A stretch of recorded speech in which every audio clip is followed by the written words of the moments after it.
चालू शैक्षणिक वर्षात सालाबाद प्रमाणे दीप फाउंडेशन सांगली या सामाजिक संस्थेकडून 30 विद्यार्थी शिक्षणासाठी दत्तक घेण्यात आले। एकूण 50 विद्यार्थी या संस्थेचे लाभार्थी आहेत। सर्व लाभार्थी विद्यार्थी इयत्ता 8वीच्या वर्गात शिकत असून या विद्यार्थ्यांना इयत्ता 10वी पर्यंत सलग 3 वर्ष दत्तक घेण्यात आले। सदर लाभार्थ्यांनी स्कॉलरशिप, NNSS तसेच अनेक बाह्य परीक्षा, क्रीडा स्पर्धा यांमध्ये प्रावीण्य मिळवल्यास फाउंडेशनकडून त्यांना आर्थिक स्वरूपात शिष्यवृत्ती देण्यात येणार आहे। गरजेनुसार पुढील शिक्षणासाठी ही फाउंडेशन त्यांना मदत करणार आहे।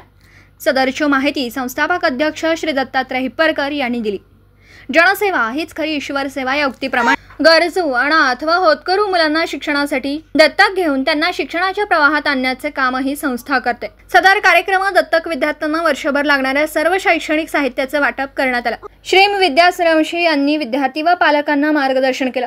कार्यक्रमात सौ प्रतिभा पालकर, श्रीम विद्या सूर्यवंशी, श्रीम क्षमा भोरे, सौ अनुजा जगधने, श्री गुंडूराव वसवाडे, श्री दिगंबर टिकारे, ॲडव्होकेट संदीप कोळी, श्री अनिल मोहिते आदी जायंट्स पदाधिकाऱ्यांसह श्री शिरीष चिरमे, श्री देवीदास जानकर, श्री विजय उंटवाले यांच्यासह विद्यार्थी व पालक मोठ्या संख्येने उपस्थित होते।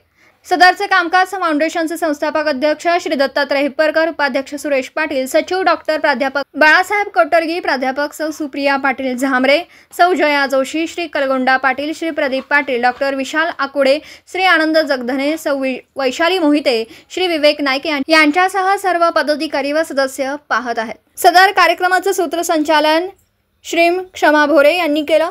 आभार प्राध्यापक सौ सुप्रिया पाटील यांनी मानले। दिवसभरातील घडामोडींचा आढावा घेण्यासाठी पाहत रहा N24 मराठी न्यूज चॅनल।